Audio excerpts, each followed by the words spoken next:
நமது வாழ்க்கையில் செயல்திறனையும் மகிழ்ச்சியையும் நாம் தொலைத்து நிற்க ஒரு முக்கியமான காரணம் உண்டு. அதுதான் நம்முடைய குரங்கு மனம். ஒரு எண்ணத்திலிருந்து இன்னும் ஒரு எண்ணத்திற்கு தாவிக்கொண்டே நிம்மதியற்ற பதட்டமான ஒரு மனநிலையை அது நமக்கு தரும். இந்த குரங்கு மனத்திலிருந்து விடுபடுறதுக்கு 3 அற்புதமான நுட்பங்களை இந்த பதிவில் உங்களோடு பகிர்ந்து கொள்ளப் போகிறேன் நண்பர்களே. முதல்ல, மனம் ஒரு குரங்கு என்பதை புரிந்து கொள்றதுக்கு அருமையான ஒரு குட்டி கதை சொல்கிறேன். இது தென்கட்சி சுவாமிநாதன் அவர்கள் சொன்ன ஒரு கதை. ஒரு நாள் மாலை பொழுதொன்றிலே ஒரு அரசர் ஒருவர் தன்னுடைய மாளிகைக்கு முன்னால் நடந்து கொண்டிருக்கிறார். அப்போ கொஞ்சம் தொலைவில் ஒரு மனிதர் சோகமாக பதட்டத்தோடு வேகமாக நடந்து போவதை பார்க்கிறார். தன்னுடைய காவலாளர்களை கொண்டு அந்த மனிதரை அழைத்து வரும்படி சொல்லுகிறார். அந்த மனிதர் அருகில் வந்ததும், இங்கே இவ்வளவு பதட்டமாகவும் வேகமாகவும் போய்கொண்டிருக்கிறீர்கள் என்று அரசர் கேட்கிறாரு. அதுக்கு அந்த மனிதர் சொல்றார், நான் வடக்கு வாசல் பகுதியில் இருக்கக்கூடிய ஒரு பெரிய பாறாங்கல்லுக்கு கீழே ஒரு ஆபத்து அவசரம் நேருகிற போது எனக்கு உதவும் என்று ஒரு வெள்ளிக்காசை மறைத்து வைத்திருக்கிறேன். இப்போது அந்த காசை எடுப்பதற்காக அங்கே சென்று கொண்டிருக்கிறேன் என்று அரசருக்கு அந்த மனிதர் பதில் சொன்னார். அந்த மனிதனுடைய நிலையை பார்த்து பரிதாபப்பட்ட அரசர், சரி, நீங்கள் ரொம்ப தூரம் அதற்காக போக வேண்டியிருக்கும், நான் உங்களுக்கு 10 வெள்ளிக்காசுகளை தருகிறேன், நீங்கள் அதை எடுத்துக்கொண்டு திரும்பி சென்று விடுங்கள் என்று சொல்லுகிறார். அதை கேட்ட அந்த மனிதர் மகிழ்ச்சியோடு வாங்கிக் கொள்கிறேன் அரசரே, ஆனால் நீங்கள் தரக்கூடிய இந்த 10 வெள்ளிக்காசுகளோடு நான் அங்கு போய் அந்த ஒரு வெள்ளிக்காசையும் எடுத்துக்கொள்கிறேனே என்று அரசரிடம் அந்த மனிதர் கேட்கிறார். அதற்கு அரசர், அந்த ஒரு வெள்ளிக்காசை மறந்து விடுங்கள், நான் உங்களுக்கு 100 வெள்ளிக்காசுகளே தருகிறேன், அதை வாங்கி கொண்டு திரும்பி சென்று விடுங்கள் என்று மீண்டும் சொல்லுகிறார். அப்போது அந்த மனிதர், உங்களுடைய தாராள குணத்தை பார்த்து நான் வியக்கிறேன் அரசரே, நீங்கள் தரக்கூடிய 100 வெள்ளிக்காசுகளோட அந்த ஒரு காசையும் எடுத்துக்கொண்டால் 101 வெள்ளிக்காசுகள் ஆகிவிடும், நான் அதையும் எடுத்துக்கொள்கிறேன் என்று கேட்கிறார். மீண்டும் அரசர், அந்த ஒரு வெள்ளிக்காசை மறந்து விடுங்கள், நான் உங்களுக்கு 100 பொற்காசுகளை தருகிறேன் என்று சொல்லுகிறார். தங்க நாணயங்களை தருகிறீர்களே, இருந்தாலும் உங்களுக்கு இவ்வளவு பெரிய மனசு அப்படின்னு அரசருக்கு வாழ்த்து சொன்னவர், நான் அங்கு போய் அந்த ஒரு வெள்ளிக்காசையும் எடுத்துக்கொள்கிறேனே என்று மீண்டும் கேட்கிறார். அரசரோ பொறுமை இழந்தே போய்விட்டார். அரசர் கோபத்தோடு, நீ அங்கே போக வேண்டாம், நான் உனக்கு பக்கத்தில் இருக்கக்கூடிய ஒரு பகுதி நிலத்தையே எழுதி தருகிறேன், அதை வாங்கி கொண்டு போ என்கிறார். அப்போது அந்த மனிதர், உங்களுடைய பெருந்தன்மைக்கு ஈடு இணையே கிடையாது அரசரே, ஒரு சிறிய வேண்டுகோள் ஒன்றை மாத்திரம் முன்வைக்கிறேன் அரசரே, இப்படி நீங்கள் தரக்கூடிய அந்த நிலப்பகுதி வடக்கு வாசல் பகுதியில் அந்த பாறாங்கல் இருக்கும் நிலப்பகுதியாகவே இருக்கும்படி பார்த்து கொண்டுங்கள் என்றாராம். மனம் ஒரு குரங்கு போன்றது, ஒன்றை பிடித்து கொண்டால் அது விடாது, மீள வேண்டும் என்றால் நாங்கள் அறிவைத்தான் பயன்படுத்தி ஆக வேண்டும். இப்படி தான் ஒரு சந்தர்ப்பத்தில் ஒரு சிறுவன் ஒருவன் அவனிடமிருந்த ஒரே ஒரு வெள்ளிக்காசை தொலைத்து விட்டானாம். மிகுந்த கவலை, கண்ணீர் விட்டு அழுதபடி இருக்க ஒரு முதியவர் அவனை பார்க்கிறார். எதற்காக அழுகிறாய் என்று கேட்கிறார். அவனோ ஒரு வெள்ளிக்காசை தொலைத்து விட்டேன் என்று சொல்கிறான். சரி, அதற்காக அழாதே, நான் உனக்கு 10 வெள்ளிக்காசுகளை தருகிறேன் என்று அந்த முதியவர் 10 வெள்ளிக்காசுகளை கொடுத்து ஆறுதல் படுத்துகிறார். ஆனால் அந்த 10 வெள்ளிக்காசுகளை பெற்றுக்கொண்ட சிறுவன் கொஞ்ச நேரத்தில் மீண்டும் அழத் தொடங்குகிறான். முதியவருக்கோ ஆச்சரியம், இப்போது என்ன பிரச்சனை என்று கேட்கிறார் முதியவர். அப்போ அந்த சிறுவன் சொன்னானா, நீங்க தந்த அந்த 10 வெள்ளிக்காசுகளோடு என்னிடம் இருந்த அந்த ஒரு வெள்ளிக்காசும் இருந்திருந்தால் இப்போ என்னிடம் 11 வெள்ளிக்காசுகள் இருந்திருக்குமே என்றானா. எவ்வளவுதான் கிடைத்தாலுமே இதிலுமே நம்முடைய மனது திருப்தி காணாது.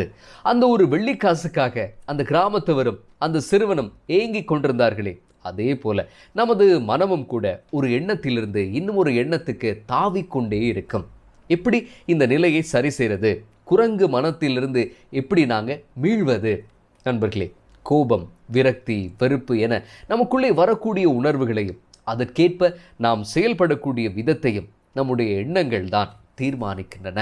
ஆக எண்ணங்கள், உணர்வுகள், செயல்கள், இந்த 3மே ஒன்றோடு ஒன்று நெருக்கமாக தொடர்பு பட்டுள்ளது. இந்த குரங்கு மனத்திலிருந்து விடுபட்டு வாழ்க்கையில் மாற்றம் காண முதலில் நமது எண்ணத்தில் மாற்றங்களை நாம் ஏற்படுத்த வேண்டும். தேவையற்ற எண்ணங்களை சரி செய்தாலே நமது நடத்தைகளில் மாற்றம் ஏற்படும். அதுக்கு ஒரு சிறந்த வழிதான் CBT, காக்னிட்டிவ் பிஹேவியரல் தெரப்பி. உங்களுக்குள்ள ஓடிக்கொண்டிருக்கக்கூடிய எதிர்மறை எண்ணங்களை அடையாளம் கண்டு அது உங்களுடைய வாழ்க்கையில் எவ்வாறு பாதிப்பை ஏற்படுத்துகிறது என்பதை முதலில் புரிந்து கொள்ள வேண்டும். அடுத்து அந்த எதிர்மறை எண்ணம் தோன்றும் போது அதற்கு பதிலாக ஒரு பாசிட்டிவான நேர்மறையான சிந்தனையை விதைக்க வேண்டும். ஒரு அலுவலகத்தில் பணிபுரியக்கூடிய ஒருவர், எனக்கு அந்த பதவி உயர்வு கிடைக்காது, கடைசி வரை இதே நிலையில்தான் இருக்கப் போகிறேன் என்று ஒரு விதமான எண்ணத்தை கொண்டிருப்பார். அந்த எண்ணத்திற்கான தாக்கம் அவருக்குள் எப்படி செயல்படும் தெரியுமா? வேலையில் அவர் கவனமே செலுத்த மாட்டார், கடுமையாக உழைக்கவும் முற்பட மாட்டார். ஆனால் மாறாக என்னால் அந்த பதவி உயர்வை பெற முடியும் என்று நேர்மறையாக நம்பிக்கையோடு ஒரு எண்ணம் கொண்டிருக்கக்கூடியவருடைய நடத்தைகள் எப்படி இருக்கும்? கடுமையாக உழைப்பார், ஒரு இலக்கை நிர்ணயித்து அதற்காக பணியாற்றுவார், இரவு பகலாக அயராது பாடுபடுவார். இதனால பல சாதனைகளை கூட அவர் அடையக்கூடும். இப்படி உங்களுக்குள் தோன்றக்கூடிய தேவையில்லாத எதிர்மறையான எண்ணங்களை ஒரு புதிய நேர்மறையான எண்ணத்தை கொண்டு மாற்றுகிற போது அது உங்களுடைய நடத்தையில் மிகப்பெரிய ஒரு மாற்றத்தை ஏற்படுத்தும். இந்த தெரப்பி உளவியல் ரீதியாக பல்வேறுபட்ட சிகிச்சைகளுக்கு கூட பயன்படுத்தப்படுகிறது நண்பர்களே. இந்த CBT என்கிற தெரப்பிக்கு பிறகு மிகவும் புதுமையான வழிகளில் தீர்வு காண்பதற்கு நீங்க முயற்சிப்பீங்க. பிரச்சனைகள் சூழ்நிலைகளை அணுகக்கூடிய முறையே மாறி போய்விடும். உங்களுடைய மூளை சிந்தித்து செயலாற்றும் விதம் மீளவும் கட்டியமைக்கப்படும். CBT தெரப்பியை பயன்படுத்தக்கூடிய அடிப்படையான 4 படிமுறைகளை சொல்லுகிறேன். முதலாவது, உங்களுடைய எண்ணங்களை அவதானிங்க. நான் எதிலும் சிறந்தவனாக இல்லை, என்னால் வெற்றி பெற முடியாது என்று வருந்தக்கூடிய ஒருவராக இருந்தால் அந்த எண்ணங்கள் எந்த பயனுமற்ற வேண்டாத எண்ணங்கள் என்கிற புரிதல் உங்களுக்குள்ளே உருவாக வேண்டும். அநேகமான நண்பர்கள் இப்படி தொடர்ச்சியாக வரும் அந்த எண்ணத்தினுடைய சுழற்சியில் சிக்கிக்கொள்றாங்க.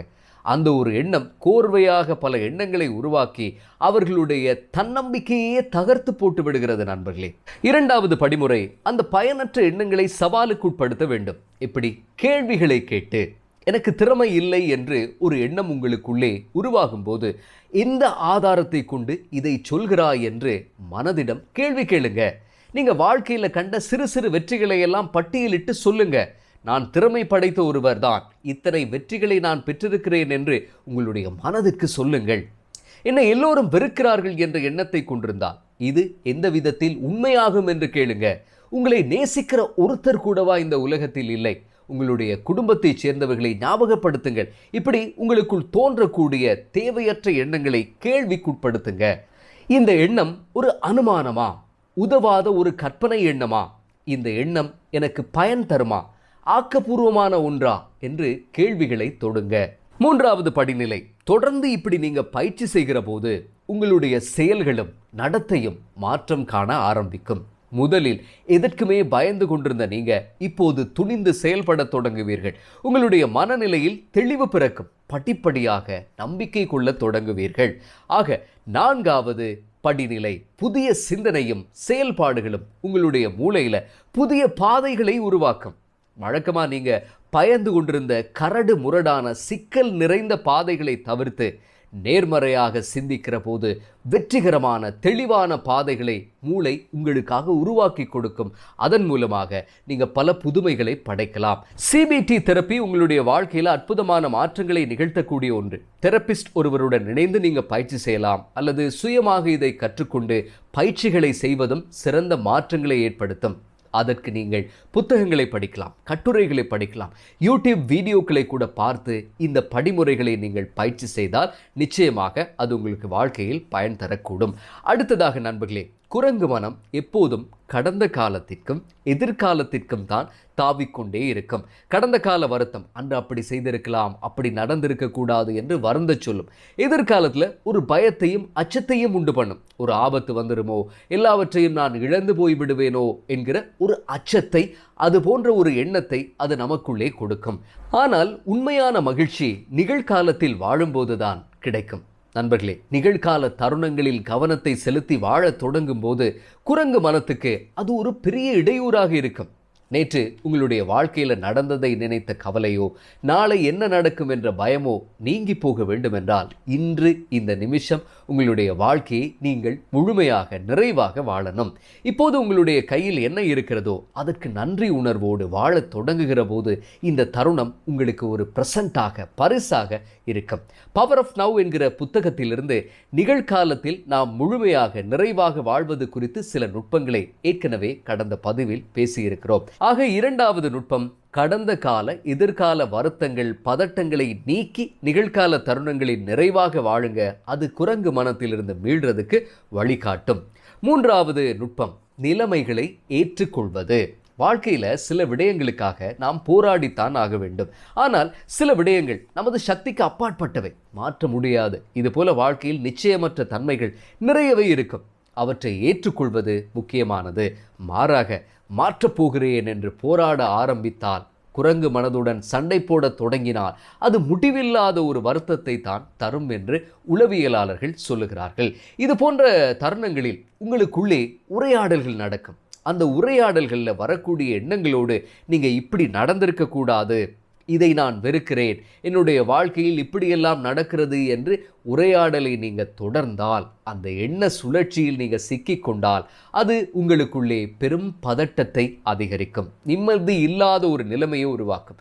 கடினமான சூழ்நிலை தான், ஆனால் இதை என்னால் கடந்து போக முடியும் என்று நீங்கள் அந்த உரையாடல்களுக்கு பதில் சொல்ல தொடங்கினால் பதட்டம் தணியும். அது குரங்கு மனதுக்கு பெரிய ஒரு சவாலாக கூட அமையும் நண்பர்களே.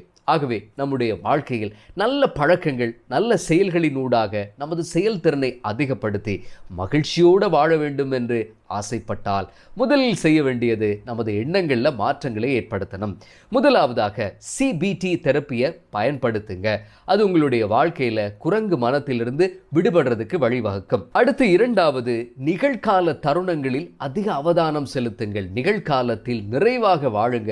அது குரங்கு மனத்துக்கு பெரும் இடையூறாக அமையும். மூன்றாவது, நிலைமைகளை ஏற்றுக்கொள்ளக்கூடிய மனப்பக்குவம். இந்த மூன்று நுட்பங்களும் உங்களுக்குள்ளே தோன்றக்கூடிய தேவையற்ற பயனற்ற எண்ணங்களை நீக்கி ஒரு நேர்மறையான எண்ணத்தோடு நல்ல நடத்தைகளை உருவாக்கி நல்ல பழக்க வழக்கங்களை வாழ்க்கையில் உருவாக்கி கொண்டு வெற்றிகரமான ஒரு வாழ்க்கை வாழ்வதற்கு உங்களுக்கு உதவும் என்று நம்புகிறேன். இந்த பதிவு பிடித்திருந்தால் மறக்காமல் காமெண்ட்ஸில் உங்களுடைய கருத்தை பதிவு செய்யுங்க, லைக் செய்யுங்க, உங்களுடைய நண்பர்களோடு ஷேர் செய்து பகிர்ந்து கொள்ளுங்கள். மீண்டும் அடுத்த பதிவில் சந்திப்போம்.